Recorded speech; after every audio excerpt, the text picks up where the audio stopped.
The first time I saw the Alpha King, he was covered in blood that was not his own, and I understood why the other servants crossed themselves whenever his name was spoken. That was 3 winters ago, and I never imagined I would one day sit beside him in the silence he wore like armor. My name is Elara, and I have scrubbed floors in the fortress of Valdrin since I was old enough to hold a brush. I came here as an orphan, delivered by a traveling merchant who found me wandering the frozen roads with no memory of where I had come from. The head cook took pity on me, gave me a corner near the Harding Stones, and taught me that survival meant invisibility. In a castle ruled by hybrid lords, by men who carried the blood of the ancient white wolves in their veins, a human girl learned quickly to keep her eyes low and her questions silent. But I was never good at silence, not the kind that mattered. The Great Hall of Valdrin was a cavern of black stone and iron chandeliers, where torches burned with flames that seemed to breathe. Every evening, long after the nobles had taken their supper in the eastern wing, the king would enter alone. He would sit at the head of the long table, surrounded by empty chairs, and eat without ceremony or company. The servants would leave his meal at the threshold and retreat before he arrived. No one stayed. No one watched. It was an unspoken law as old as the fortress itself. The Alpha eats alone. I broke that law on the night of the first autumn frost. I do not know what possessed me. Perhaps it was the way the moonlight fell through the high windows, casting silver patterns on the floor that reminded me of the dreams I had been having. Perhaps it was the heaviness in my chest, a loneliness I could not name, that recognized something familiar in his solitude. I had brought fresh bread to the threshold as instructed, but instead of retreating, I lingered. And when he entered, when his golden eyes swept the room and found me standing there like a deer caught in torchlight, I did not run. He was tall, impossibly so, with shoulders that spoke of battles fought in forms I could not imagine. His hair was the color of winter bark, streaked with silver at the temples, and a scar ran from his left brow to the corner of his jaw, a pale river through weathered skin. He wore no crown. He needed none. Authority radiated from him like heat from a forge, and when he looked at me, I felt the weight of centuries pressing against my skull. Where is he? "May I sit with you?" I asked. My voice was barely a whisper, but in the silence of that hall, it echoed like a thunderclap. He did not answer. For a long moment, he simply stared, and I saw something flicker behind his eyes. Confusion, perhaps. Or something older. Something wounded. Then he turned away and walked to his seat, and I thought that was his answer, that I had been dismissed without words. But as I moved to leave, his voice stopped me. It was deep and rough, as if he had forgotten how to use it. "The chair to my left," he said.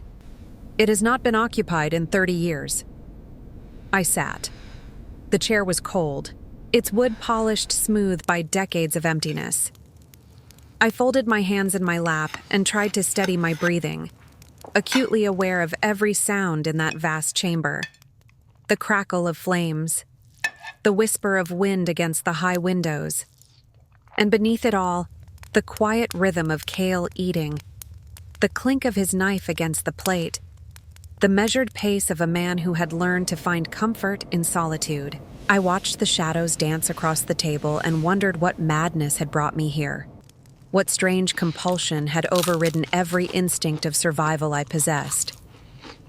That first night, we did not speak.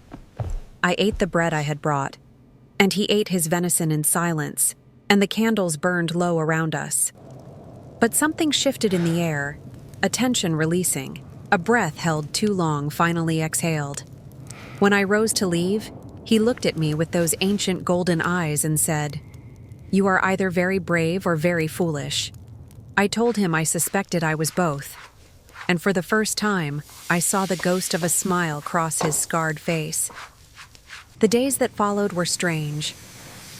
I continued my work in the kitchens and the laundry rooms, scrubbing and carrying and folding as I always had. But now the other servants looked at me differently. Some with pity, as if I had signed my own death warrant. Others with suspicion, as if I had revealed myself to be something other than human. The head cook, a stout woman named Marta, who had been my only family for years, pulled me aside and begged me to stop. "The king is not a man," she said, her voice trembling. "He is a beast wearing human skin. He will destroy you without meaning to. It is his nature." But I returned to the great hall that evening, and the evening after, and the one after that. Each night, I would slip away from my duties as the last light faded from the sky, my heart racing as I crossed the empty corridors toward the hall. The fortress was different at this hour, its cold stones softened by shadows, its silence broken only by the distant sounds of the night watch. I learned to move through it like water through riverbed stones, unseen, unheard, drawn toward the one place where I felt truly present. Slowly, like ice melting in spring, King Kale began to speak. He told me of his bloodline, of the ancient pact made by his ancestors with the wolf spirits of the northern mountains. They had been warriors once, human chieftains who sought power to protect their people from invaders. The spirits offered them strength beyond mortal limits, the ability to shift between forms, to run with the pack, to see in darkness and hear the heartbeat of prey from miles away. But every gift has a price. The hybrid kings of Valdrin were cursed to walk between worlds, never fully man, never fully wolf. They were feared by the humans they ruled and mistrusted by the wild packs they resembled. And with each generation, the beast grew stronger while the man grew weaker. "I am the last," Kyle said one night, his voice heavy with something I recognized as grief. "My father succumbed to the wolf before I reached manhood. My mother died trying to anchor him to his humanity. When I feel the pull of the moon, when the hunger rises, I must lock myself in the caverns beneath this fortress so that I do not harm those I have sworn to protect." He looked at me then, and I saw the exhaustion in his eyes, the weight of a crown he had never wanted. "I have ruled for 40 years, and in all that time, I have not allowed anyone close. It is safer this way. For them. For me." I asked him why he allowed me to stay. He was silent for a long time. Then he said, "Because when you looked at me that first night, you did not see a monster. You saw a man eating alone. And I had forgotten what it felt like to be seen as anything other than a threat." Winter came early that year, and with it, danger. The first snows fell in thick curtains that buried the mountain passes and sealed Valdrin away from the outside world. The fortress became a kingdom unto itself, its inhabitants huddled around fires and speaking in hushed voices about the long months ahead. I continued my evening visits to the Great Hall, treasuring each moment with Kale even as I sensed a growing tension in his manner. He would pause mid-sentence sometimes, his head tilting as if listening to sounds I could not hear, his golden eyes darkening with thoughts he would not share. I learned that Kale had enemies within his own council, lords who resented being ruled by a creature they considered an abomination. They whispered in corners, plotted in shadows, and waited for the moment when the king would lose control of his beast. They had allies in the lowlands, hunters who specialized in tracking hybrids, who forged weapons from silver and poison and old magic. The fortress of Valdrin, which had stood unconquered for centuries, was under siege from within. I discovered this by accident. I had been sent to deliver linens to the East Tower when I heard voices through a half-open door. Lord Aldrich, the king's chief advisor, was speaking with a hooded figure I did not recognize. They discussed shipments of silver, bribes to the gate guards, and a plan to corner the king during the winter solstice, when the pull of the full moon would be strongest. "He cannot resist the change on that night," Aldrich said, his voice dripping with contempt. "We will drive him into the forest, and the hunters will do the rest. By morning, Valdrin will have a human king." My heart pounded so loudly I was certain they would hear it. I backed away slowly, clutching the linens to my chest, and ran to the only place I could think of. The Great Hall was empty at that hour, but I knew where to find Kyle. Marta had told me once about the caverns beneath the fortress, the ancient tunnels where the hybrid kings retreated during the full moon. I had never dared to enter them before, but fear for Kale overpowered my fear of the unknown. The entrance was hidden behind a tapestry in the north corridor, a heavy iron door with runes carved into its surface. The symbols glowed faintly as I approached, pulsing with a light that seemed to respond to my presence. I did not understand why, but I pressed my palm against the cold metal, and the door swung open. The caverns were vast and dark, lit only by phosphorescent moss that clung to the walls like frozen starlight. The air smelled of earth and ancient stone and something wild, something that made the hair on my arms stand on end. Water dripped somewhere in the distance, each drop echoing through the tunnels like the heartbeat of the mountain itself. I walked deeper, my footsteps muffled by the soft earth beneath my feet, following a path that seemed to carve itself into my mind. The walls narrowed and widened in turns, adorned with more of those glowing runes, and I felt as though I were walking through the throat of some great sleeping beast. The path led me through chambers of crystalline formations that caught the moss light and scattered it into rainbows, past underground streams that ran cold and clear over beds of black stone. I lost track of time in that labyrinth, but I never lost my sense of direction.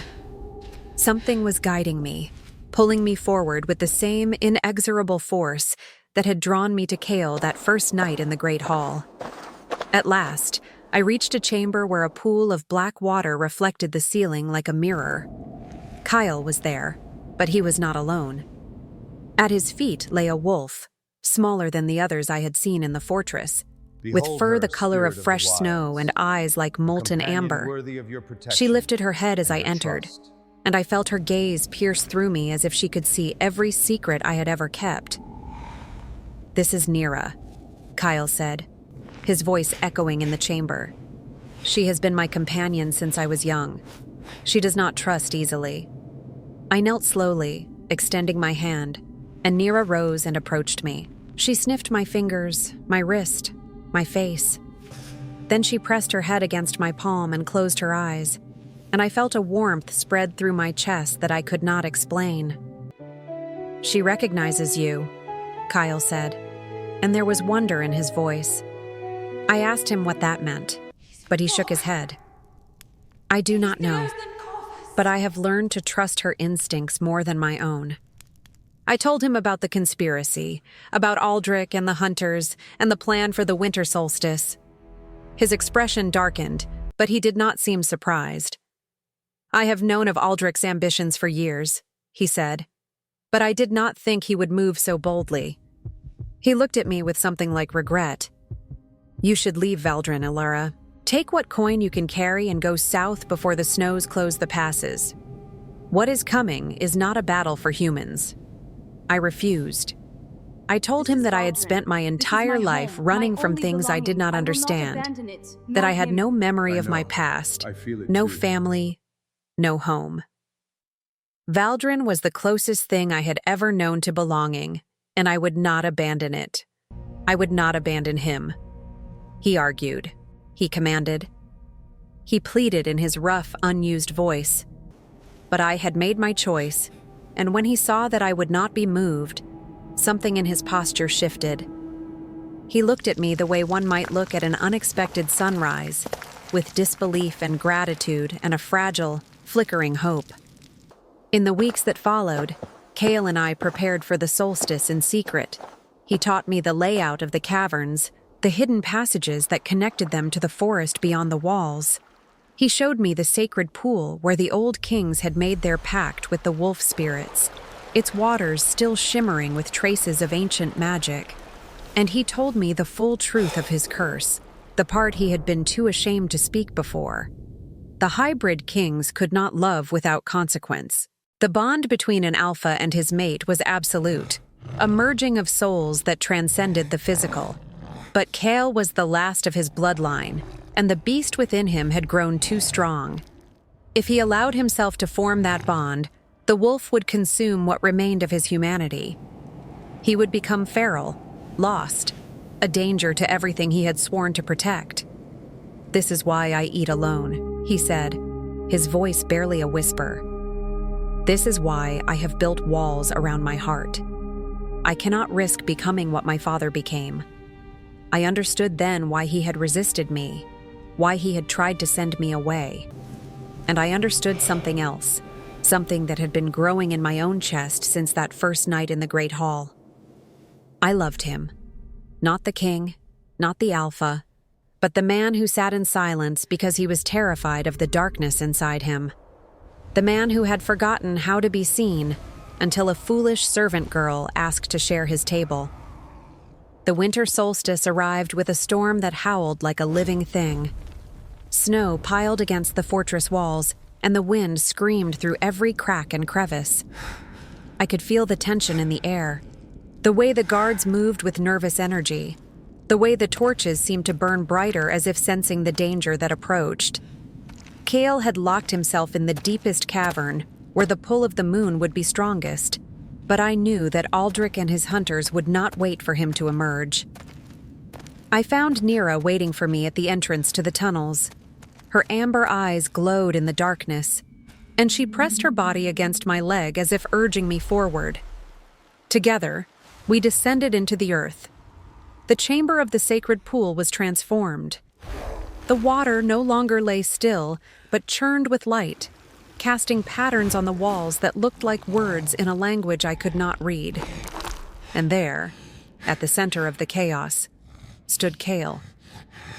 But he was not the man I knew. His form flickered between human and wolf, his bones shifting beneath his skin, his eyes burning with a feral hunger that made my blood run cold. "Elara," he growled, and his voice was layered with something inhuman. "You should not be here. Run, please." But I did not run. I walked toward him, step by step, while Nira stayed close at my side. I spoke his name, not the title, not the alpha, but the name his mother had given him before the curse claimed her. I spoke of the nights we had shared in the Great Hall, of the stories he had told me, of the loneliness we both carried like stones in our chests. I spoke of the man who had forgotten how to be seen, and I told him that I saw him, that I had always seen him. The hunters came then. They burst through a passage I had not known existed, their silver weapons gleaming, their faces twisted with hatred and greed. Aldrich was with them, his fine robes stained with snow, his eyes bright with triumph. "Kill the beast," he commanded, "and take the girl. She knows too much." What happened next lives in my memory like a fever dream. Cale roared, a sound that shook the stones around us and sent stalactites crashing from the ceiling, and his form completed its transformation. He was magnificent and terrifying, a white wolf larger than any horse, with teeth like daggers and eyes that burned like twin suns.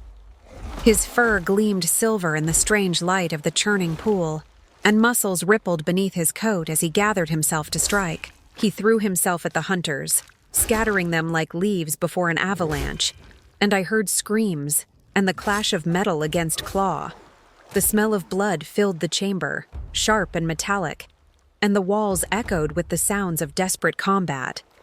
I pressed myself against the edge of the pool, watching in horror and awe as Cale fought with the savage grace of his kind. He was unstoppable, a force of nature given form, but the hunters were prepared. They moved in coordinated patterns, driving him toward the silver nets they had stretched across the far passage. And every wound they inflicted with their poisoned blades slowed him further, his movements growing heavier, his roars becoming growls of pain. But there were too many of them, and the silver was doing its work. I saw Cale falter, saw blood darken his white fur, and something inside me broke open. I ran to the sacred pool and plunged my hands into the churning water. The cold was beyond anything I had ever felt, a cold that burned, that seared through my veins and filled my skull with light.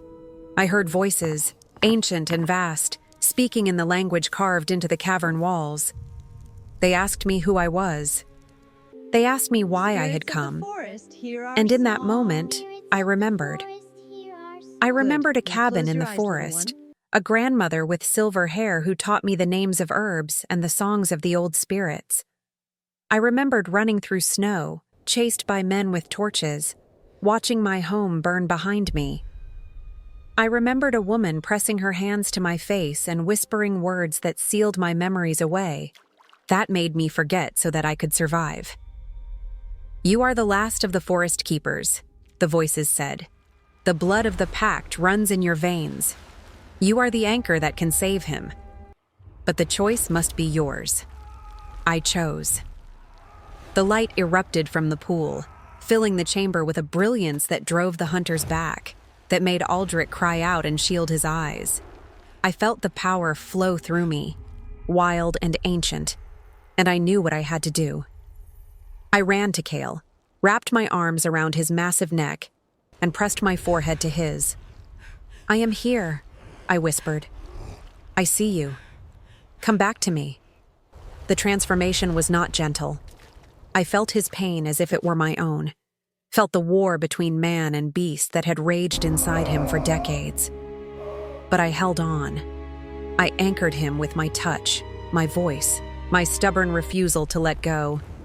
And slowly, impossibly, the wolf receded.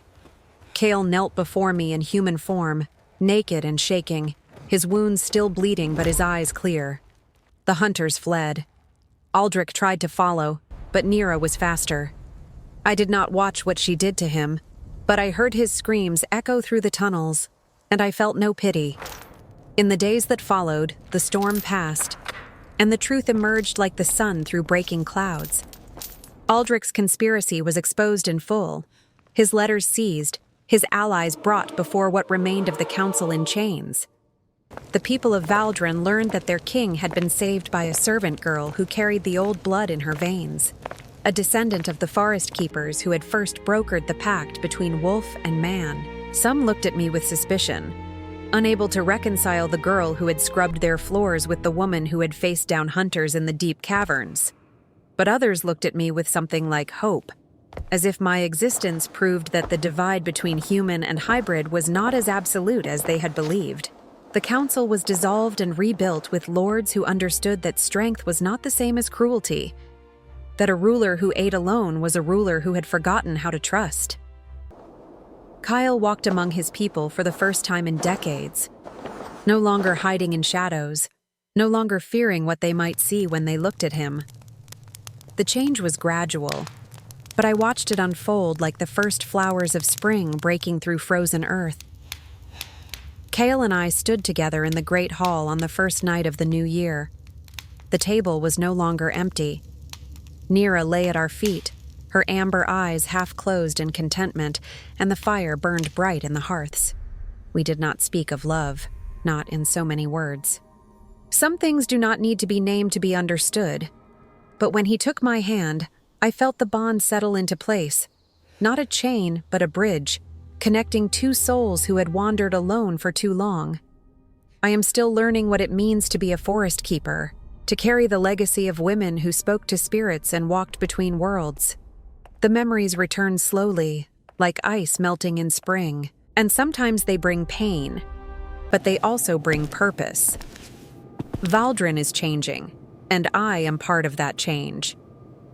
The girl who scrubbed floors and dreamed of belonging has become something more, not because of magic or blood, but because she dared to sit with a lonely king and ask him to share his silence. Tonight, the moon is full, and Cale walks the forest in his wolf form. But he is not alone. I walk beside him, my hand resting on his silver fur, and Nira runs ahead, her eyes bright with joy. The snow falls gently around us, and the trees whisper secrets that I am only beginning to understand. This is my home now. This is my pack. And when the spring comes, we will face whatever challenges arise together, as we were always meant to. The Alpha King no longer eats alone, and neither do I.